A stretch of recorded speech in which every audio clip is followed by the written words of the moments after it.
कैसे कर रही है इसको। आप जैसे भारत का मॉडल बात तो घूम के आपके पास ही आएगा और आपकी उसे 24 घंटे आपकी सड़क में खड़े हैं, कोई मैंने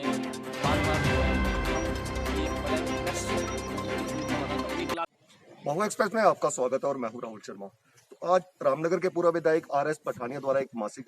बैठक का आयोजन किया गया जिस पर कई मुद्दों पर चर्चा की गई। तो हमारे साथ इस समय मौजूद है रामनगर के पूर्व विधायक आर.एस. पठानिया जी, इनसे बात करते हैं। जी सर, आज आपके द्वारा यहाँ पे एक बैठक की गई, किन मुद्दों पर चर्चा की गई? देखें, सबसे पहले तो जिस महामारी से देश जूझ रहा है और उसी महामारी के लिए हमने जनता बैठक तो नहीं, अपने कुछ प्रमुख साथी मेरे कार्यकर्ता बंधुओं को आज बड़ी तकलीफ दी और हम बैठ के, जैसे मोदी जी ने नारा दिया है कि अभी ढिलाई नहीं,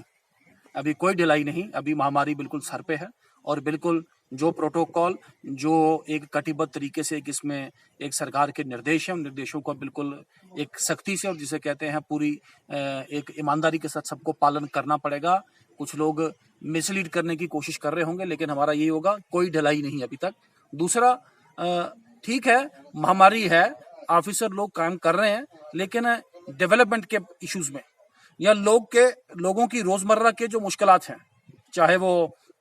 किसी को डोमिसाइल सर्टिफिकेट चाहिए, किसी को आरबीए चाहिए, किसी को कैरेक्टर सर्टिफिकेट चाहिए या किसी का और कोई रूटीन मसला, बिजली पानी या सड़क का मसला, उसमें भी कोई ढिलाई हम बर्दाश्त नहीं करेंगे। इन थोड़े चंद महीनों में हमने भी देखा कि जो सेंट्रल स्पॉन्सर्ड स्कीम्स हैं और खासकर जो प्रोजेक्ट्स हैं, उन पे जिस स्पीड के साथ काम होना चाहिए, जो हमारे सरकार के कार्यकाल में या जो मेरे विधायक के कार्यकाल में जो प्रोजेक्ट मंजूर होके आए हैं, उनमें जितनी स्पीड से, मैं पहले तो अप्रिशिएट करूंगा, लेकिन जितनी स्पीड से उन पे काम होना चाहिए तो उतनी स्पीड से उन पे काम नहीं हुआ है। मैं एक कमिटमेंट लेके लोगों में आया हूं कि रामनगर की हर एक सड़क को पक्का करना है। काफी सड़कें हमने पक्की की है, जो रह भी गई हैं उन्हें पक्का करने का काम चल रहा है, लेकिन थोड़ी स्पीड के साथ डिपार्टमेंट काम करे। हम एक पॉजिटिव फीडबैक के माध्यम से और देखने किस तरीके के साथ इसमें काम कर सकते हैं। इसके साथ ही और भी जैसे प्रोजेक्ट्स हैं, अब जैसे मान लीजिए रामनगर का इंडोर ब्लॉक तो आज आप देख रहे हैं लोगों को, जनता को समर्पित हो चुका है और थोड़ी देर में ये बंद था और अब आज जो मुझे बताया गया, इनके सेक्रेटरी, मैं आज रामनगर जा रहा हूं, उनसे मैंने पूछ के बताया, वो कह रहे हैं हमने वापस से खोल दिया रामनगर के लोगों के लिए। तो ये इंडोर ब्लॉक फिर दोबारा, हमारे जो स्पोर्ट्स लवर हैं, पहले कोरोना की वजह से इसको एज ए क्वारंटीन सेंटर भी इस्तेमाल किया जा रहा था, आज खुल गया है। तो इंडोर ब्लॉक तो बना है, लेकिन आउटडोर ब्लॉक के लिए अभी से कहते हैं काम नहीं चला है। तो आउटडोर ब्लॉक का भी हमने सरकार से मांग की है कि जल्द से जल्द इसमें काम किया जाए। अराउंड रामनगर सड़क की हालत, अराउंड रामनगर सड़क के लिए एक डिटेल्ड एक प्रोजेक्ट भारत सरकार में भेजा गया है, जिसमें जल्द से जल्द इस सड़क की दशा को सुधारने के लिए सरकार से एक पैकेज की मांग की गई है और मुझे उम्मीद है कि जल्दी वो पैकेज मिलेगा। और खासकर कौवा वाला जो एक जिसे कहते हैं ब्लैक स्पॉट है, जहां बार बार पस्सी आती है, बारिश से कई बार रोड बंद हो जाता है और कई बार वाहनों को भी आने जाने में कई मुश्किल वहां पे आती है, उसके लिए भी देखा जा रहा है। रामनगर से लेके बसंतगढ़,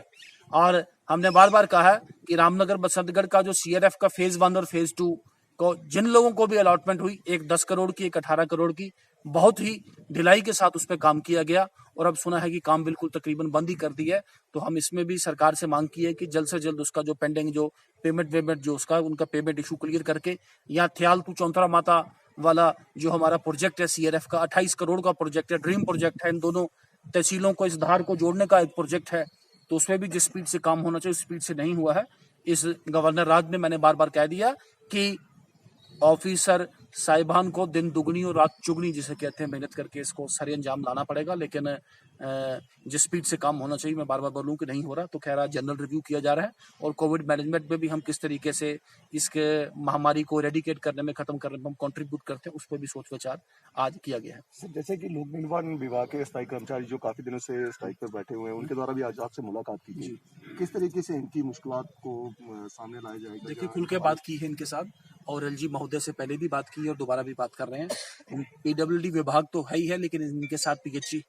पीएचई के साथ साथ एस्टेट्स, फॉरेस्ट, पीडीडी, बिजली, ये और भी जो विभागों में डेली वेजर ये कैजुअल वर्कर्स हैं, उसके अलावा जो हमारे रैबरे खेल हैं, रैबरे खेल में फेज 1 और फेज 2, फेज 1 वाले जिनको पक्का करना और फेज 2 वाले जो अभी खुला नहीं है, ऐसे ही रैबरे ज़रात, एनवाईसीज या फिर एनएचएम या नरेगा वाला जो कॉन्ट्रेक्चुअल स्टाफ जो आज तक पक्का नहीं हो पाया, कई सालों से, दशकों से वो लोग काम कर रहे हैं, तो इन सभी शोबों पे काम करना, युवा को खासकर इन्वॉल्व करना, एंगेज करना, ये प्राथमिकता सरकार की रहनी चाहिए। और हम इसमें सरकार से बार बार इसमें यही अपील करेंगे और बार बार एलजी महोदय को दोबारा मिलकर इस बात पर जोर देंगे। और मुझे उम्मीद है कि जल्दी ही इनके लिए अच्छी खबर आएगी।